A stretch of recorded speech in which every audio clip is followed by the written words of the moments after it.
രാവിലെ നമ്മൾ സംസാരിച്ചപ്പോൾ പറഞ്ഞ വിഷയമാണ് ഇവിടെ സമരം റിപ്പോർട്ട് ചെയ്യാനെത്തുമ്പോൾ എത്ര കാലം ഈ സമരം മുന്നോട്ട് കൊണ്ടുപോകാമെന്ന ആശങ്ക നമ്മൾ മാധ്യമപ്രവർത്തകർക്കുണ്ട് എന്നുള്ളത്. എന്നാൽ സമരപ്പന്തലിലേക്ക് എത്തുമ്പോൾ അവിടെ അതല്ല, ആ ആശങ്കയല്ല, സമരവീര്യം കൂടുതൽ മുന്നോട്ട് കൊണ്ടുപോകുന്നു എന്നുള്ളതാണ്. കഴിഞ്ഞ ദിവസം ശാരീരിക അസ്വസ്ഥതകളെ തുടർന്ന് 7 ദിവസം നിരാഹാരം കിടന്ന ആശാ ഹെൽത്ത് വർക്കേഴ്സ് അസോസിയേഷന്റെ സംസ്ഥാന ജനറൽ സെക്രട്ടറി MA ബിന്ദു ഇന്നിപ്പോൾ നിരാഹാര പന്തലിലേക്ക് വീണ്ടും തിരിച്ചെത്തിയിട്ടുണ്ട്. ബിന്ദു ചേച്ചി, ആരോഗ്യമൊക്കെ എങ്ങനെയുണ്ട്?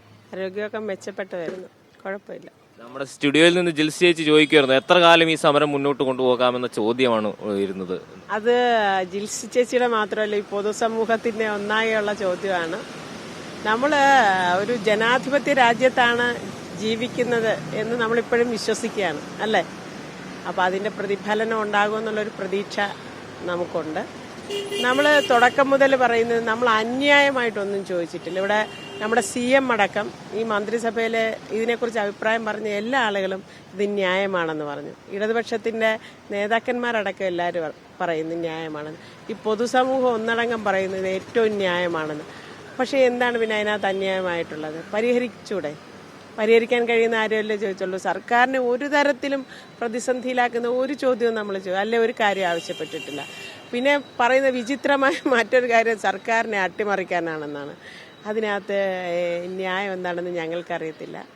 എന്തായാലും ഇത് തികച്ചും ന്യായമാണ്. ഞങ്ങൾ ഉന്നയിച്ചിരിക്കുന്ന ഡിമാൻഡും സമരവും സർക്കാർ ഒരു ജനാധിപത്യപരമായ രീതിയിൽ ഇത് പരിഹരിക്കും എന്നുള്ളൊരു പ്രതീക്ഷയിലാണ് ഞങ്ങൾ ഇപ്പോഴും. തീർച്ചയായും ജിൽസി, അവർ പറയുന്നത് വ്യക്തമാണ്. തികച്ചും ന്യായമാണ് തങ്ങളുടെ ആവശ്യമെന്ന് ഈ പൊതുസമൂഹവും ഇവർക്കെതിരെ നിൽക്കുന്ന സർക്കാരുകളും എല്ലാം അംഗീകരിക്കുമ്പോൾ തന്നെയും ആവശ്യങ്ങൾ അംഗീകരിച്ച് നൽകാനോ ചർച്ചയ്ക്ക് വിളിച്ച് സമരം അവസാനിപ്പിക്കാനുള്ള ഒരു ഇടപെടൽ നടത്താനോ ഏതെങ്കിലും തരത്തിലുള്ള ശ്രമങ്ങൾ ഉണ്ടാകുന്നില്ല എന്ന് നിരാശാജനകമായ കാര്യം ചൂണ്ടിക്കാണിക്കുന്നത്. അതേസമയം രാജ്യത്തെമ്പാടും ഇവരുടെ സമരവുമായി ബന്ധപ്പെട്ടുള്ള മാറ്റങ്ങൾ, അലയൊലികൾ ഉണ്ടായി എന്നുള്ളത് എടുത്തു പറയേണ്ട കാര്യമാണ്. ഏറ്റവും അവസാനം പുതുച്ചേരിയിൽ ആശാപ്രവർത്തകരുടെ ഓണറേറിയം തുക വർദ്ധിപ്പിച്ചുകൊണ്ടുള്ള പ്രഖ്യാപനം വരെ വന്നു. അപ്പോൾ സംസ്ഥാന സർക്കാർ തന്നെയാണ് ഇക്കാര്യത്തിൽ ഇടപെടേണ്ടത് എന്ന് തെളിയിക്കുന്ന തരത്തിലാണ് അത്തരം പ്രഖ്യാപനങ്ങൾ ഉണ്ടാകുന്നത്. നമുക്കപ്പോൾ ഈ സമരത്തിന്റെ മുന്നണിയിൽ ഏറ്റവും ശക്തമായി നിന്ന റോസമ്മ ചേച്ചി കൂടിയുണ്ട്. റോസമ്മ ചേച്ചി, കഴിഞ്ഞ ദിവസം പുതുച്ചേരിയിൽ കൂടി ആശാപ്രവർത്തകരുടെ ഓണറേറിയം തുക വർദ്ധിപ്പിച്ചുകൊണ്ടുള്ള ഒരു ഉത്തരവിറക്കി.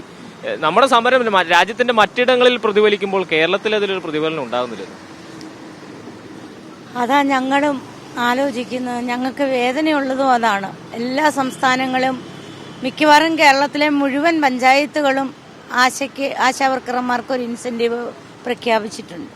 നമ്മുടെ മുഖ്യമന്ത്രി മാത്രം എന്താ ഇങ്ങനെ ചലനമറ്റതുപോലെ ഇരിക്കുന്നതെന്നാണ് ഞങ്ങളും നോക്കിയിരിക്കുന്നത്. ഇപ്പോ 47 ദിവസം മുന്നോട്ട് പോവുകയാണ്. ഇനി എത്ര കാലം ഇവിടെ തുടരേണ്ടി വരും? എത്ര കാലമെന്ന് ഞങ്ങൾക്ക് വ്യക്തമായി പറയാൻ പറ്റത്തില്ല. ഈ മണിക്കൂറിൽ തന്നെ അവസാനിപ്പിക്കാൻ മുഖ്യമന്ത്രിക്ക് മുൻകൈ എടുക്കാം. ഞങ്ങളെ ചർച്ചയ്ക്ക് വിളിക്കാം.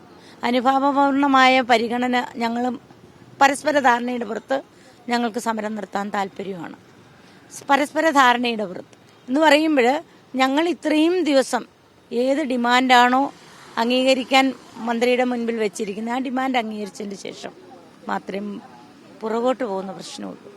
ഇല്ലെങ്കിൽ ഞങ്ങൾ ഒരു കാരണവശാലും സമരം നിർത്തില്ല. സമരം ചെയ്യുന്നവരുടെ ദൃഢനിശ്ചയം പ്രതിഫലിപ്പിക്കുന്ന വാക്കുകളാണ് റോസമ്മ ചേച്ചി പറഞ്ഞത്. ഏതായാലും മുഖ്യമന്ത്രി ഇടപെട്ട് ഈ സമരം അവസാനിപ്പിക്കണമെന്ന ആവശ്യമാണ് ഇപ്പോൾ ഉയരുന്നത്. പ്രതിപക്ഷ നേതാവ് അടക്കം ഇക്കാര്യം നിരന്തരം ആവശ്യപ്പെടുന്ന സാഹചര്യമുണ്ട്. എന്നാൽ മുഖ്യമന്ത്രി അതിന് തയ്യാറാകുമോ എന്നുള്ള ചോദ്യമാണ്. ആശാപ്രവർത്തകരെ സംബന്ധിച്ചിടത്തോളം തങ്ങളുടെ ആവശ്യങ്ങൾ അംഗീകരിച്ച് ന്യായമായ ഒരു ഒത്തുതീർപ്പിലേക്ക് എത്താൻ അവർ തയ്യാറാണ് എന്ന സൂചനകൾ സമരസമിതിയുടെ ഭാഗത്തു നിന്നുണ്ടാകുന്നുണ്ട്. കൃത്യമായൊരു ചർച്ച നടത്തി ഈ സമരം അവസാനിപ്പിക്കാനുള്ള ഇടപെടൽ നടത്തേണ്ടത് ഇനി സർക്കാരിന്റെ ചുമതലയാണ്. അതേസമയം സംസ്ഥാനത്തിന്റെ വിവിധ ഭാഗങ്ങളിൽ UDFന്റെ തീരുമാനപ്രകാരം UDF ഭരിക്കുന്ന പഞ്ചായത്തുകളിൽ ആശാപ്രവർത്തകർക്ക് ഓണറേറിയം തുക വർദ്ധിപ്പിക്കാനുള്ള തീരുമാനങ്ങൾ ഉണ്ടാകുന്നു. BJP ഭരിക്കുന്ന ചില പഞ്ചായത്തുകളും അത്തരം തീരുമാനത്തിലേക്ക് എത്തുന്നുണ്ട്. ഏതായാലും സെക്രട്ടേറിയറ്റിന് മുന്നിൽ കഴിഞ്ഞ 47 ദിവസം സമരം നടത്തിയ ആശാപ്രവർത്തകർ രാജ്യത്തിന്റെ വ്യത്യസ്ത ഇടങ്ങളിൽ, സംസ്ഥാനത്തിന്റെ വിവിധ ഇടങ്ങളിലെല്ലാം വലിയ ചലനങ്ങൾ ഉണ്ടാക്കിയ സാഹചര്യമുണ്ടായി. ആ സംസ്ഥാന സർക്കാർ തന്നെ പല ഉത്തരവുകളും ഇറക്കുന്ന സാഹചര്യമുണ്ടായി. എന്നാൽ ഓണറേറിയം വർധനവ് പ്രതിദിനം 700 രൂപ എന്ന അടിസ്ഥാന ആവശ്യം അംഗീകരിച്ചു നൽകാൻ ഇതേവരെ സർക്കാരുകൾ തയ്യാറായിട്ടില്ല. അത് ലഭിക്കുന്നതുവരെ സമരം തുടരുമെന്നാണ് ആശാപ്രവർത്തകർ വ്യക്തമാക്കുന്നത്.